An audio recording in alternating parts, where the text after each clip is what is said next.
quarterback contracts in the NFL. Trevor Lawrence earlier this week, $55 million, a huge guarantee. Not quite as much as Deshaun Watson, but $55 million, same amount per year as Joe Burrow, tops in the NFL. Tua getting ready for one as well. Tom Pelissero on the Rich Eisen show about all those quarterback contracts and what the league is thinking about them. Obviously, Tua has produced at a higher level over the last couple of years statistically. Daniel Jones, though, also has been a part of a playoff win like Trevor Lawrence. Trevor Lawrence now is going all the way to 55.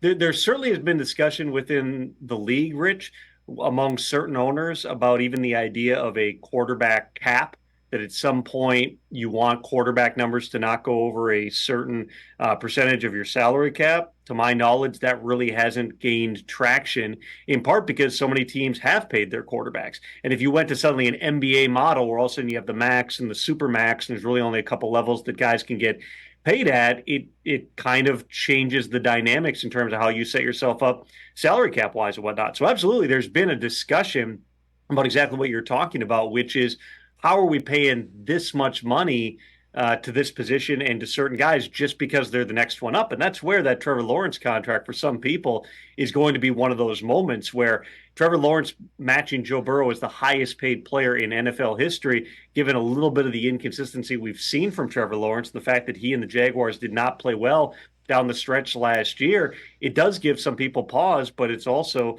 a reflection that the quarterback market, like the salary cap, is going to continue to go up. So the longer you wait, the higher these numbers are probably going to be, absent what you're talking about, which would be some team convincing a player to take a sub-market deal, which is really hard to do in 2024.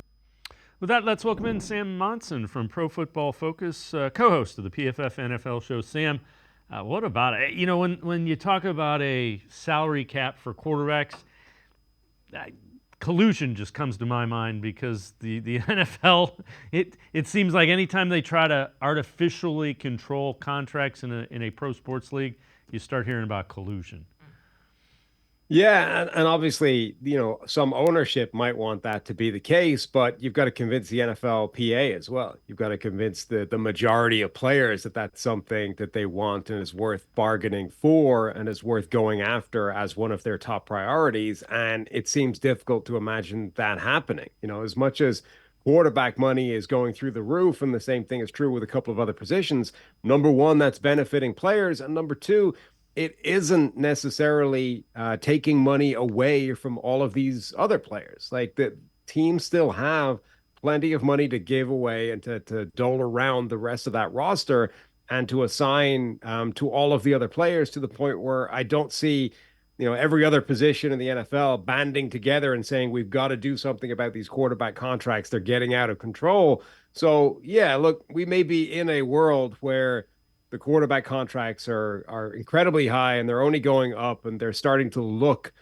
more and more incredible when you look at these numbers. But I don't see it changing anytime soon.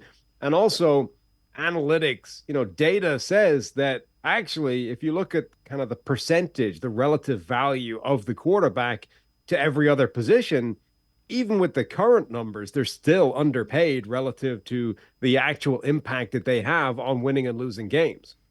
Yeah, and to your point, and we've said this on this show a couple of times, the Deshaun Watson contract is always pointed to because of the guaranteed money. I think he's eighth highest paid. But Andrew Berry and the Browns have been able to do anything that they've wanted to do within reason, free agency. They've been able to sign guys and build a roster around it.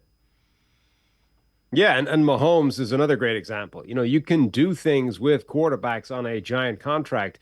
There's no greater cheat code than a good quarterback on a rookie deal, and particularly, a low round rookie deal. Brock Purdy, the San Francisco 49ers, they have the single best value contract in all of football because Brock Purdy was the last pick of his draft, which means his contract is cheaper than if he'd actually been an undrafted free agent and they'd picked him up and he turned into an incredible player. So there's an immense value to be had from those deals. But it doesn't mean that you can't put a good team around a quarterback once you pay him the big money second contract. And there's a variety of different ways of making that happen, whether it's the Patrick Mahomes type model, whether it's a Deshaun Watson type model, and the way the Browns play with the salary cap. But, gone are the days, I think, where teams are truly and completely hamstrung by a single contract because they've just gotten better at managing the salary cap. This is not the wild west of the early 2000s when teams didn't really have a great handle on how exactly to structure all of this. Teams by and large know what they're doing with this stuff now.